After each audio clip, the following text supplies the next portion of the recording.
Ukrainian intelligence forces have pounded Russia's strategic facilities in occupied Crimea. Ukraine's defense intelligence, known as HUR, has struck a Russian MiG-29 fighter at the Karacha military airfield in Russian-annexed Crimea. The operation was carried out by the Ghost elite military unit under HUR on December 4.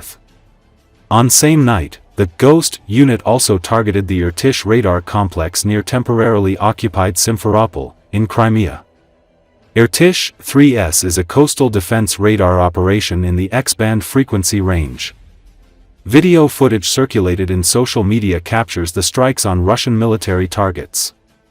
In a statement, the Defense Intelligence said that its special units continue to systematically weaken the air defense system of Russians over the temporarily occupied Crimea Peninsula, destroying radars, anti-aircraft systems, and now Russian fighter aviation as well.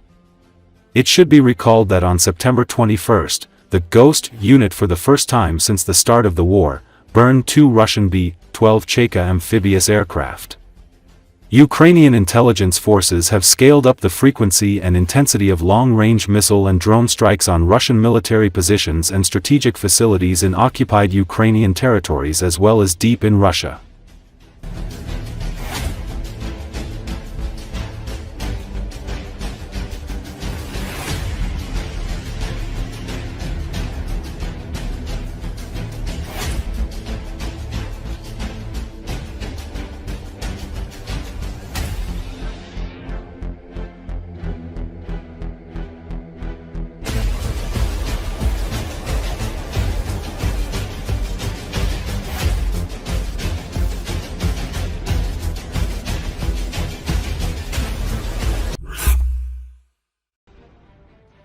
Russia has recorded a sharp increase in the registration of missing servicemen in Ukraine as those AWOL and deserters.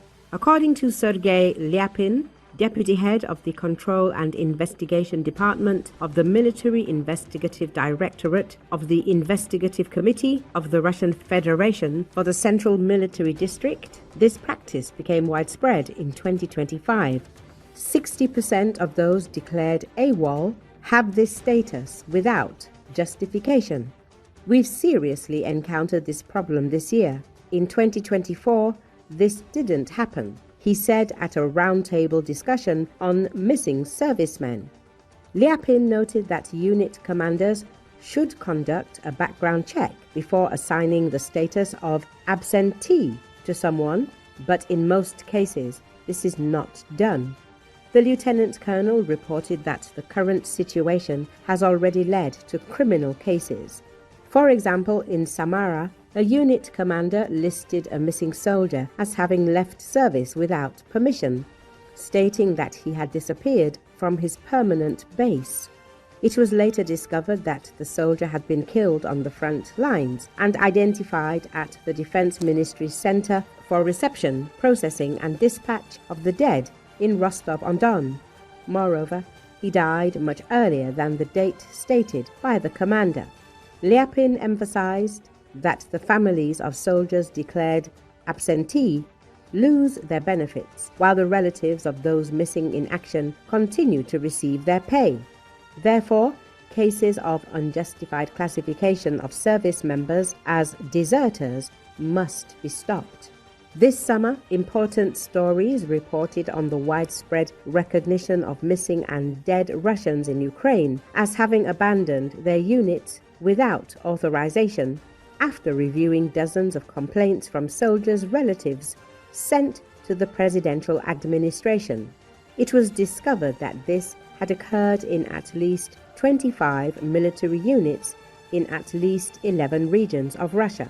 According to the presidential administration, since the beginning of the war, more than 40,000 complaints have been sent to the president regarding the search for missing soldiers, including appeals regarding the unfounded status of special operations personnel. In most cases, people wrote that their loved one had stopped communicating after leaving for a combat mission. Citing conversations with unit commanders, relatives of servicemen noted that this was an attempt to conceal losses. Verstka learned that in a number of cases, soldiers executed by their comrades for drunkenness, refusing to obey orders, unwillingness to pay quitrent to their superiors, or personal feuds with them were registered as special operations units.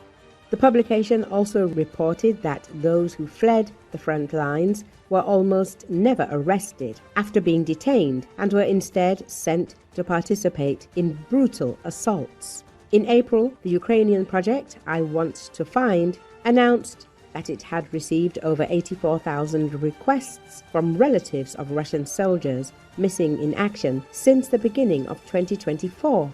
Last December, Russian Deputy Defense Minister Anna Sivileva reported that at least 48,000 participants in the invasion had this status.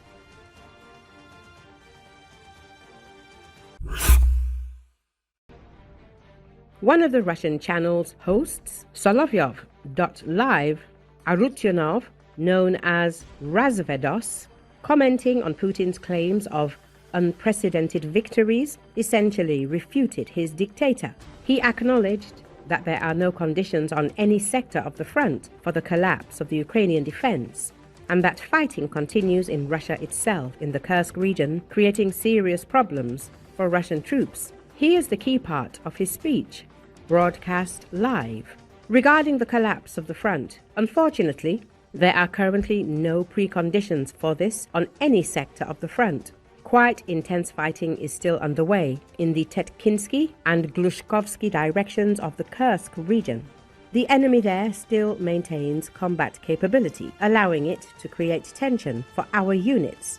He further added, "We are putting pressure on Zaporizhia, Kharkiv, Donetsk, but the enemy in the Kursk direction still maintains combat capability, allowing it to create tension, and all of this is not very good."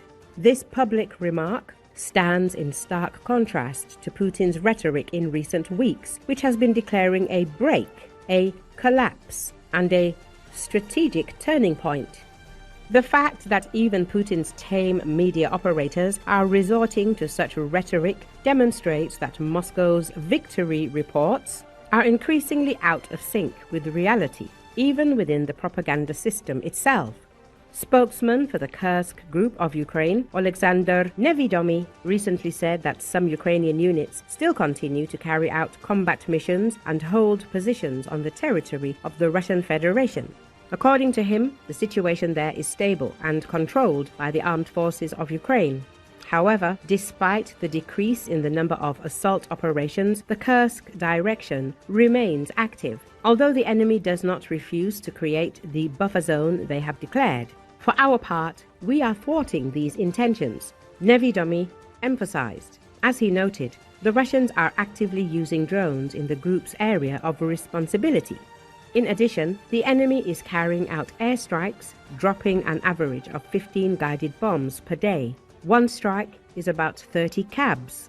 They are being used less and less deep in the operational zone. They are used to harm the battle formations of our group, he explained. Recently, State Border Guard Service of Ukraine reported that drone operators of the Mobile Border Detachment Steel Frontier destroyed a communications antenna and the drone launch site of the Russian army in the Kursk direction. Representatives of the agency clarified that destroying these facilities significantly limits the enemy's ability to observe and launch drones in this sector. Among the other results of the operation, at least 6 Russian servicemen were eliminated. According to the operational summary, on the north, Slobozansky and Kursk directions, Ukrainian defenders repel enemy attacks. This development confirms the effectiveness of employing mobile units and constant monitoring of border areas.